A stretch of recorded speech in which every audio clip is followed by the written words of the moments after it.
Baik, untuk murid-murid tahun 1 cerdas ada tambahan tugasan pada hari ini. Sebelum cuti kita ada tampalkan aktiviti dalam buku tulis. Okey, sekarang tengok aktiviti dalam buku tulis awak yang sama dengan Cikgu Halina ni. Okey, yang sama dengan Cikgu Halina. Benda hidup dan benda bukan hidup, kita tanda sama-sama. Apa ciri benda hidup dan benda bukan hidup?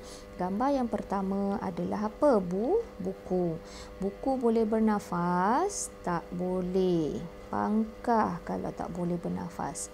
Buku memerlukan air dan makanan? Tidak. Adakah buku boleh bergerak? Juga tidak. Buku membiak? Buku tidak membiak dan juga buku tidak membesar. Okey, seterusnya pisang. Pisang benda hidup.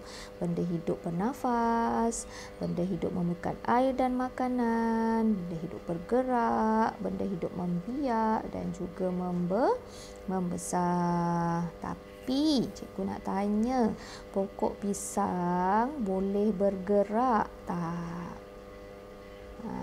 Bergerak balas terhadap sentuhan.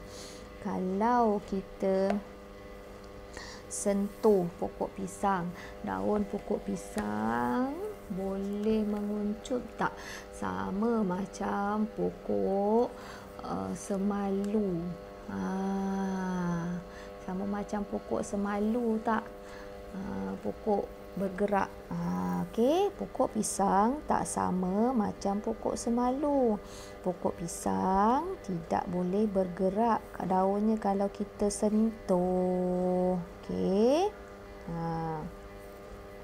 Okey, seterusnya ialah kereta. Kereta boleh bernafas, kereta tidak boleh bernafas. Kereta memerlukan air dan makanan, kereta tidak memerlukan air dan makanan. Kereta boleh bergerak, ya, kereta boleh bergerak. Tapi kereta tidak membiak dan juga tidak membesar. Okey, kita tengok ikan. Ikan adalah benda hidup. Ikan bernafas, ikan memerlukan air dan makanan. Ikan juga boleh bergerak. Macam mana ikan bergerak? Ikan bergerak, berenang di dalam air. Ikan boleh membiak dan juga ikan boleh membesar. Okey, krayon, color pensel. Okey, color pensel tidak bernafas, tidak memerlukan air dan makanan, tidak bergerak, tidak membiak dan juga tidak membesar. Ada pensel warna awak semakin lama semakin membesar. Besar. Okey, semakin lama semakin kontot ada pensel warna awak. Sebab apa? Sebab awak asah dia kan kalau dah tak tajam. Okey, so seterusnya benda hidup, kucing. Kucing bernafas, kucing memerlukan air dan makanan, kucing bergerak, kucing membiak dan juga kucing membesar. Okey. Pokok apa ni? Pokok kelapa. Okey, pokok kelapa.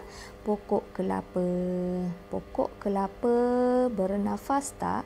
Ya, pokok kelapa boleh bernafas. Pokok kelapa memerlukan air dan makanan. Pokok kelapa bergerak ataupun tidak bergerak balas terhadap sentuhan tak? Pokok kelapa tidak boleh bergerak balas terhadap sentuhan. Okey. Pokok kelapa membiak dan pokok kelapa membesar. Baik, seterusnya monyet. Monyet juga adalah benda hidup. Monyet bernafas, monyet memerlukan air dan makanan, monyet bergerak, monyet membiak dan juga monyet membesar. Okey, itu dia tugasan yang ini. Seterusnya kita siapkan tugasan yang besar dan kecil. Mana tugasan? Awak kena gunting gambar. Ingat tak ada cikgu bagi gambar? Susun jom susun ikut saiz.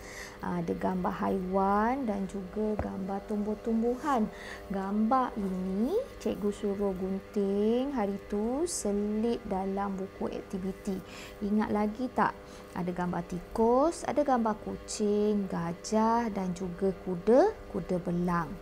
Okey, manakala gambar tumbuh-tumbuhan dan juga buah-buahan. Okey, gambar buah-buahan ini cikgu bagi hari tu ada gambar ceri, tembikai, buah strawberry dan juga buah nanas. Cari balik gambar tu. So, lepas tu nanti gunting dan tampal. Baik, bagi gambar haiwan.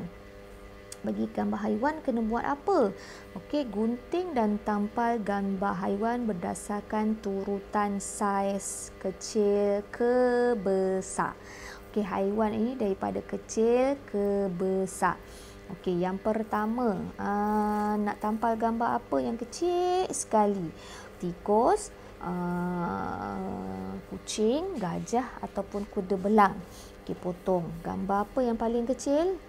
Tikus adalah haiwan yang kecil. Okey, tikus. Potong gambar tikus, tampal gambar tikus kat sini. Seterusnya, yang besar sedikit daripada tikus adalah kucing. Potong gambar kucing, tampal. Cikgu tulislah. Cikgu tak boleh nak potong. Kan kat iPad tak boleh nak potong-potong. Okey, seterusnya ini gambar apa yang ketiga? Antara kuda belang dengan gajah. Siapa yang kecil? Gajah ke kuda belang? Mestilah kuda belang. Tampal gambar kuda belang. Dan yang paling besar, gunting gambar gajah dan tampal gambar gajah. Baik, seterusnya kita tengok yang buah-buahan pula. Gunting dan tampal gambar buah-buahan berdasarkan turutan saiz besar ke kecil. Okey, kita tengok yang kecil daripada besar ke kecil pula yang tumbuh, yang buah-buahan. Buah yang paling besar sekali adalah buah apa? Buah tembikai. Okey, selepas itu gunting buah apa? Buah nanas. Dan yang ketiga, antara ceri dengan strawberry. Mana yang besar? Mestilah buah strawberry. Dan yang akhir sekali adalah buah ceri yang paling kecil. So, murid tahun 3C ada kerja lebih sedikit lah berbanding murid-murid tahun 1 bis tari. Okey, itu sahaja. Assalamualaikum warahmatullahi wabarakatuh. Bye.